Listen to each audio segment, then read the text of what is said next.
Angel, your actions are starting to speak so loud, we can't hear what you're telling us. Kennedy Carter hip checking her, I would have ejected her from the game. It's not a basketball play. Basketball experts just brutally humiliated Angel Reese for whatever she said about Clark. And let's be honest, she lost it. Like, completely went off the rails. I mean, anyone with a shred of self-respect would probably feel the same, but girl, if you're that sensitive about what people say about you, maybe, just maybe, you should be a bit more careful about what you say about others, right? And when Angel Reese comes out and says, she ain't the only one everybody's watching, they're watching me too, they're watching others, a day later she gets ejected.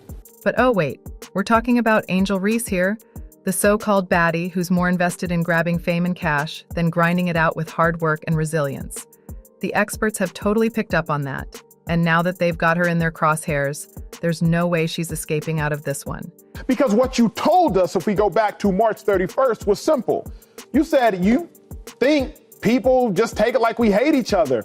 And Caitlin Clark and I don't hate each other. I want everybody to understand that. That's what you told us. The problem is your actions vehemently disagree.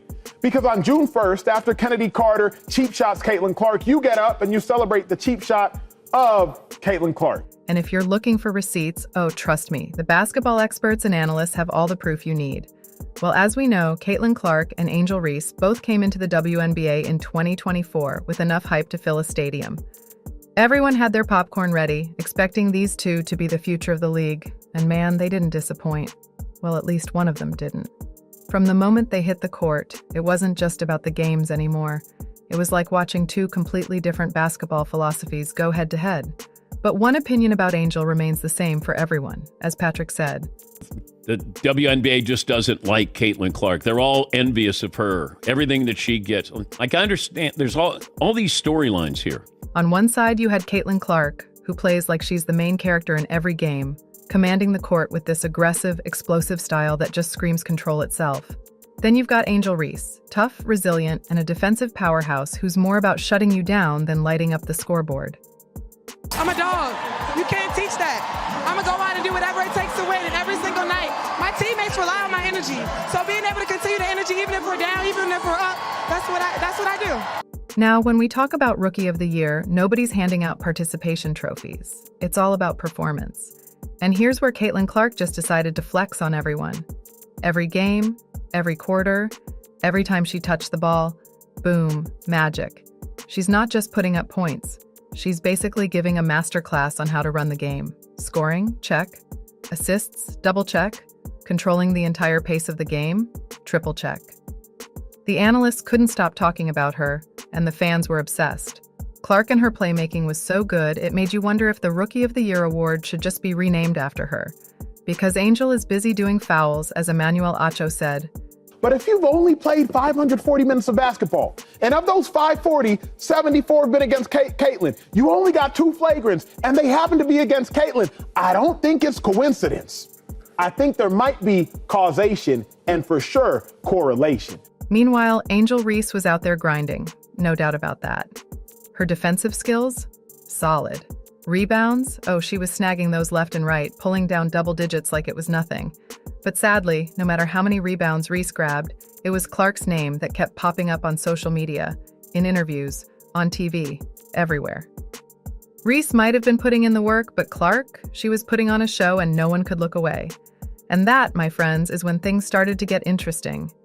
Now, Angel Reese found herself in a bit of a pickle. Sure, she was a beast on defense, but defense doesn't get you the flashy headlines or the love from the fans like dropping 30 points on a rival. And that's when the jealousy kicked in. You could practically see it on Reese's face every time Clark stole the spotlight. It wasn't just stats anymore, it was personal. And when such words pop up, it ignites fire in Reese. Caitlin Clark's the golden goose. She happens to be a terrific talent who's white and very, very marketable. The combination of the two things make her the golden goose for the WNBA. And let's not ignore the pressure. Both of these players had insane expectations on their shoulders, but Clark, she handled it like a pro. Cool, confident, and deadly on the court. Reese, well, let's just say her emotions were getting the best of her. And basketball experts, oh, they had a field day with that. They started calling her out, pointing out every crack in her game, and suddenly the pressure was no longer just on her performance. It was on her character. Kennedy Carter hip checking her, I would have ejected her from the game. It's not a basketball play. By the time the media had unofficially crowned Clark as Rookie of the Year, Reese was already starting to unravel.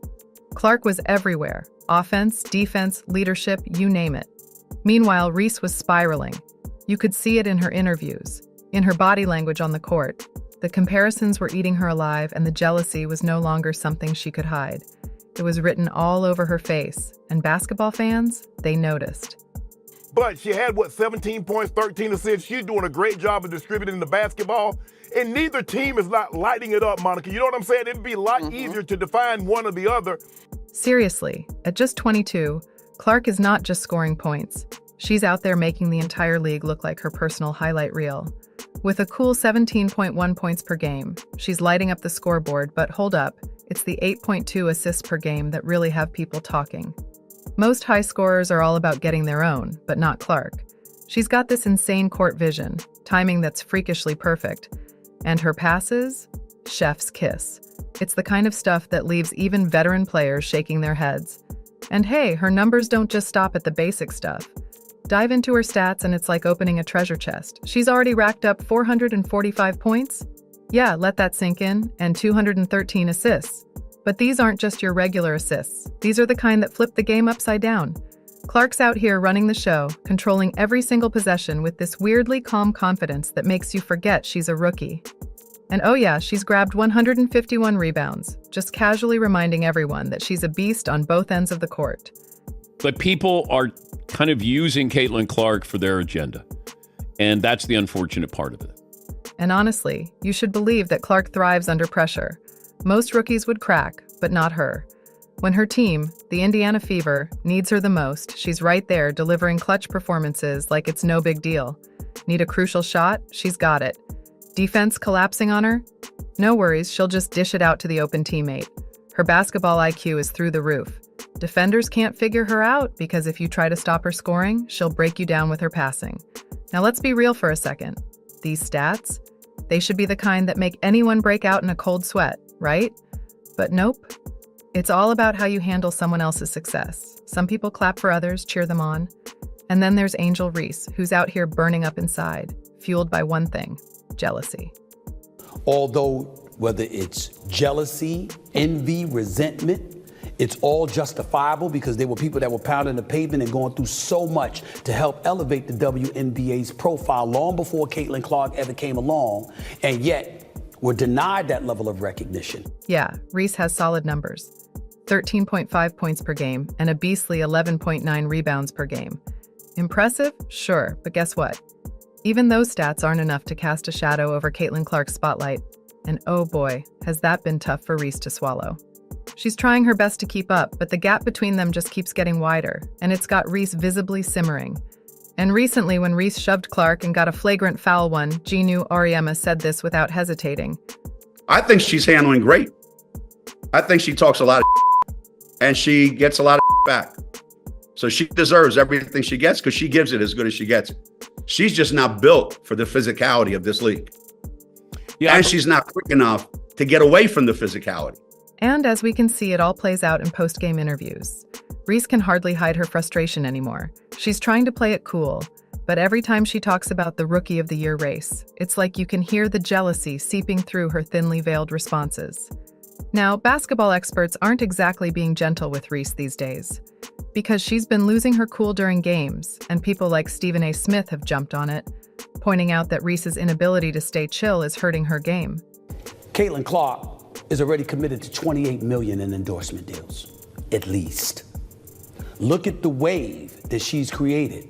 Look at the profile that it has granted the WNBA. Look at the record ratings they've produced because of her arrival. And who's to blame?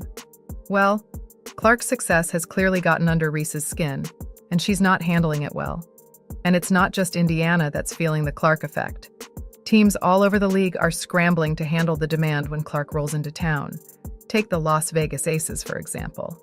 They literally had to move one of their games to the bigger T-Mobile Arena, just because their usual venue, which holds 12,000 seats, wasn't enough to handle the Clark-crazy crowd. Even with the switch to the 18,000 seat arena, tickets were nearly sold out. Wherever Clark goes, fans follow, and it's something the WNBA hasn't experienced at this level before. The ratings for the WNBA draft was 2.446 million, which was the largest in WNBA history. The doubleheader that opened the season generated over 1.5 million viewers, which was more than the WNBA had accumulated in more than 2 decades. You have all of this stuff going on. Understand, Caitlin Clark is different. Merch sales? Through the roof. Since Clark showed up, Fever jerseys have been flying off the shelves, with sales up by more than 1,000%. Let that sink in. Clark's jerseys are outselling everyone's, even established stars like Angel Reese. People can't get enough of her gear, and it's not just casual fans picking them up. It's die-hard basketball lovers who know they're witnessing something special.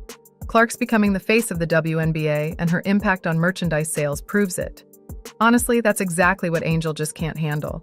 I really wish she'd learn to hide her jealousy, because it's clear she can't control it. And every time she lets it show, people are just waiting to tear her apart.